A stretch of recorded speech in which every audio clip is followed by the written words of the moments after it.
Oh, hello and welcome to a North Wales side-by-side video. I've got another motoring story that you might not be aware of. This is the third video I've made today. And it says on this website, UK cars will have to be retrofitted with new mandatory speed limiters before July. That, if you just read the headline, you would think, oh no, I've got a 2020 car, 2021, whatever, and I'm going to have this legislation fitted to my car. I don't think that's what they're getting at. The headline is to grab your attention, but you need to read the article, because this is actually coming into play. And it comes into play in the UK as of July 2024.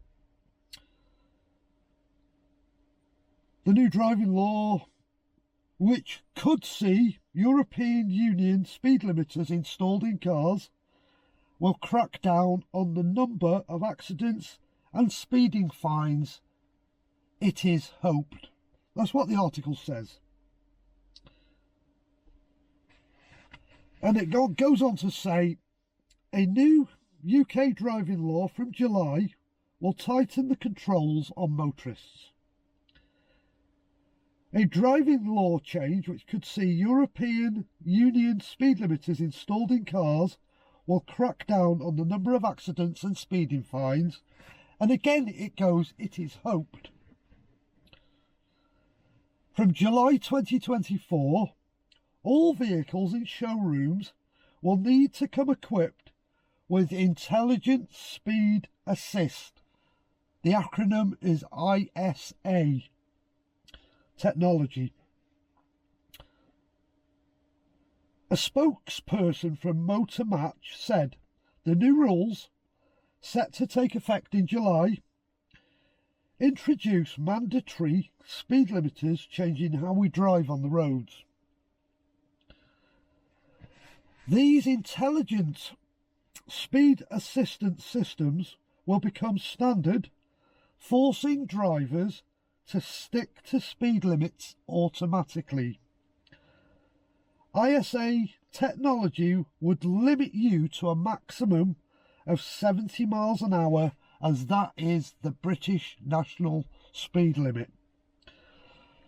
So what they're basically going to do is use the road sign recognition software, which has been fitted to cars for many years, and in a lot of modern cars, my Toyota being one of them, there is a speed limiter switch integrated into the intelligent cruise control, where you can manually set the maximum speed you want your car to go. But that is of your choice. But what they're saying now is, as of July 2024, all new cars must be fitted with this Intelligent Speed Assist system. So if your car reads a speed sign and it says 30 miles an hour, automatically the car will not let you go more than 30. If you're on a motorway doing 70, again, car will have read the speed sign and you will not be able to do more than 70 miles an hour. At this moment in time, I don't know if any of these systems will be able to be disarmed. I don't know. I'm just reading an article that I found on the internet, but it was something I had heard being discussed by motor manufacturers, and I was aware that there was a speed limit law coming into place on new cars, but I thought it wasn't coming in until 2025, but they're saying July of 2024.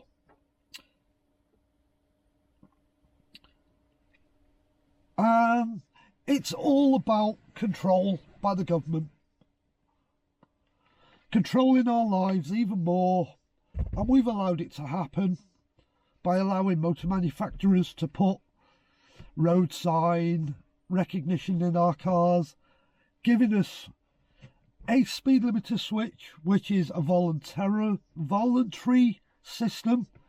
But now, because the software's in the cars, they can now integrate the two systems and make it impossible to drive faster than the speed limit. On a safety point, I can see where they're coming from, but they haven't looked at the bigger picture. Have you ever come across two lorries on a dual carriageway going up a steep hill? One of them's doing 52, one of them's doing 56. And it takes him miles and miles and miles to pass his mate, because he's limited to 56 miles an hour and you can't go any faster. Next time you're in that situation, have a look in your mirror. Have a look how long the queue is. Imagine that happening in your car. Somebody's doing 65 on a motorway, you're limited to 70. How long is it going to take you to pass that car?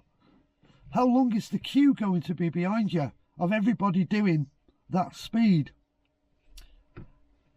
Isn't it safer to have the choice to be able to accelerate past that car, get back into the inside lane and slow back down to the speed limit?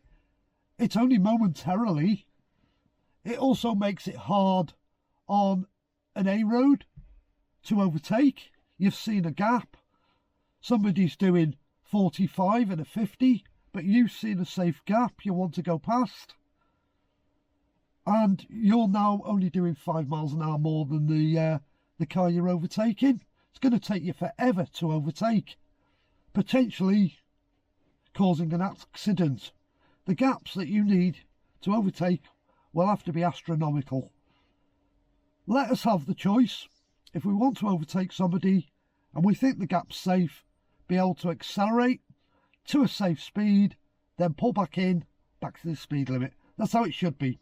That's the intelligent way of doing it, but that's not how governments work. They've got no common sense, they've got no intelligence. Once again, thanks for watching a North Wales side-by-side video.